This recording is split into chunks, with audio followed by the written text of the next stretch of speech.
छात्रों नमस्ते। मैं Dinesh Parmar government PG college के यूट्यूब चैनल पर, जैसा कि हमने पिछले वीडियो में अलाउद्दीन खिलजी की उत्तर भारत की विजयों पर विवेचन किया, अध्ययन किया, समझा और उसको जाना। आज हम अब दक्षिण भारत की विजय पर अलाउद्दीन खिलजी की विवेचना करेंगे। वह दिल्ली का प्रथम सुल्तान था जिसने दक्षिण भारत पर आक्रमण करने के बारे में सोचा और उसे अपने विस्तारवादी नीति के अंतर्गत लाया। हालांकि उसके दो उद्देश्य माने जाते हैं, जैसा कि प्रोफेसर के.एस. आयंगर बताते हैं। उनकी पुस्तक का नाम है South India and her Mohammedan invaders. का मानना है कि दक्षिण भारत पर आक्रमण करने के पीछे उसका मुख्य उद्देश्य आर्थिक था, क्योंकि इन राज्यों के पास अकुत संपत्ति थी। अलाउद्दीन उसे प्राप्त करना चाहता था। द्वितीय उद्देश्य, दक्षिण नीति का दूसरा मूल उद्देश्य दक्षिण भारत के राज्यों का अधीनस्थ राज्य बनाना और उससे वार्षिक कर वसूलना था। दक्षिण भारत तत्कालीन समय में 4 राज्यों में बटा हुआ था: देवगिरी, काकतीय, वारंगल, होशियन, द्वार समुद्र, पांड्य, मदुरै उनकी राजधानियाँ थी।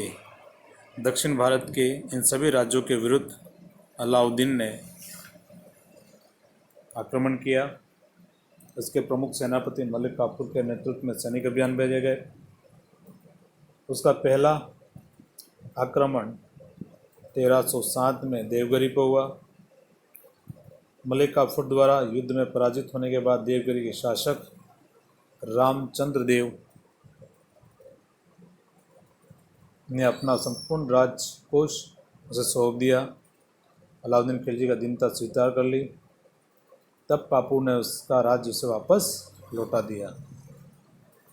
द्वितीय काकतीय राज्य दक्षिण भारत का दूसरा राज्य था, जिस पर मलिक काफूर ने ही 1309 में आक्रमण किया और वहाँ के शासक प्रताप रुद्रदेव द्वितीय को पराजित करके उसके यथार्थ संपत्ति प्राप्त कर ली।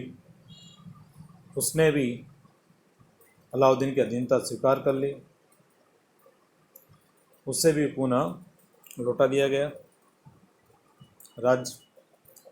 उसके बाद काफूर का अगला आक्रमण 1310 ईस्वी में होशल पर राज्य पर हुआ।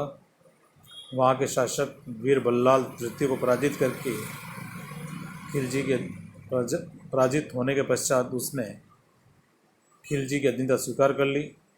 वह संपूर्ण राजकोष काफूर को सौंप दिया। काफूर ने उसे राज्य वापस लौटा दिया। उसके बाद पांड्य राज्य पर चौथा आक्रमण हुआ, जिसे मलिक काफूर ने 1311 में नेतृत्व किया। किंतु वहाँ के शासक वीर पांड्य के द्वारा राजधानी छोड़कर भाग जाने के पश्चात वहाँ पर बहुत ही लूटपाट होती है, अतः संपत्ति प्राप्त होती है, पर वह उसे पराजित नहीं कर सका। दक्षिण भारत पर अंतिम आक्रमण मलिक काफूर का 1313 ईस्वी में पुनः देवगिरी पर हुआ, जिसका मुख्य कारण रामचंद्र देव की मृत्यु के बाद उसके पुत्र शंकर देव द्वारा अलाउद्दीन खिलजी की अधीनता मानने से इनकार कर देना और देवगिरी को जीत कर उसका दिल्ली सल्तनत में पृथक कर देना। लेकिन काफूर के द्वारा पुनः इसको जीत करके दिल्ली में इसका विलय कर दिया जाता है। छात्रों, इस प्रकार हम दिल्ली के सुल्तान अलाउद्दीन खिलजी के द्वारा दक्षिण भारत के पांड्य राज्य को छोड़कर दक्षिण भारत के सभी राज्यों को पराजित करके उन्हें न केवल अपनी अधीनता मानने पर विवश किया, बल्कि उत्तर भारत के अनेक राज्यों को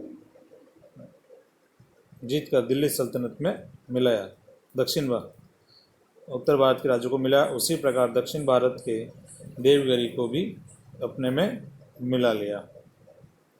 इतिहासकारों ने इसी असाधारण सफलताओं के कारण उसे साम्राज्यवादी शासक की संज्ञा दी है।